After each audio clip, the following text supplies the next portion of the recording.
And how did that change her life? Well, it was I imagine it had to have a huge impact. Yeah, I think it's a great age for a child to have some experience, not necessarily India, but some experience with a life and a culture and a way that people live that's totally different than what they see around them.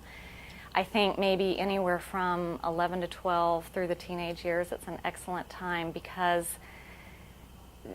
rightly so, children of that age are very self-centered. It's just the normal, centered on their world, and to have that aspect of knowing what else is out there, it's really a gift, I think. And she embraced it wholeheartedly. We went for 2 weeks. She was again on her break, her spring break, and we spent the first week traveling around so she could kind of get used to the culture shock of India. And she was pretyou culture shocked at first. The first day she was in a pretty big daze, a state of shock. She didn't say much or eat much, which is, if you knew my daughter, very unusual for her.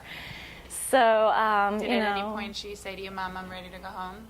No, she never said it, but I was afraid of it. That whole first day when just the sights, the sounds, the noises, the overwhelming masses of people, the poverty you see. Some child beggars came up to us. Yeah. We got down off the train and just the hordes of people that came at us as a wall, and she kind of shrunk back, and she didn't say anything like that, but by the end of the first day I was thinking in my heart, oh, I made a huge mistake bringing her. But by the end of that night we sat down, we had some great curry, we had some chai tea, she started perking up, and from that day on she loved India. India was hers. And we traveled and saw some amazing things. And then the next week we went to the orphanage. And she met Santosh and Dinah and Sailu and Pinky and all these children that she had heard me talk about. And the look on her face when we arrived there still kind of makes me want to cry. Because I just looked over and saw her standing with these children that I loved, that had no family like we have each other. And the look on her face was just like, wow, just amazement. It was really incredible.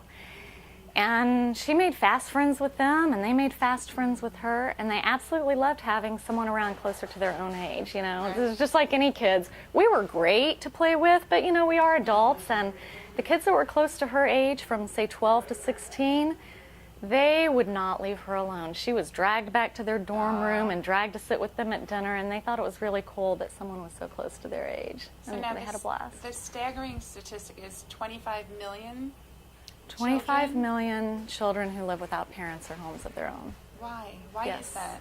That's the equivalent of the population of New York City and Detroit combined. But how does that happen?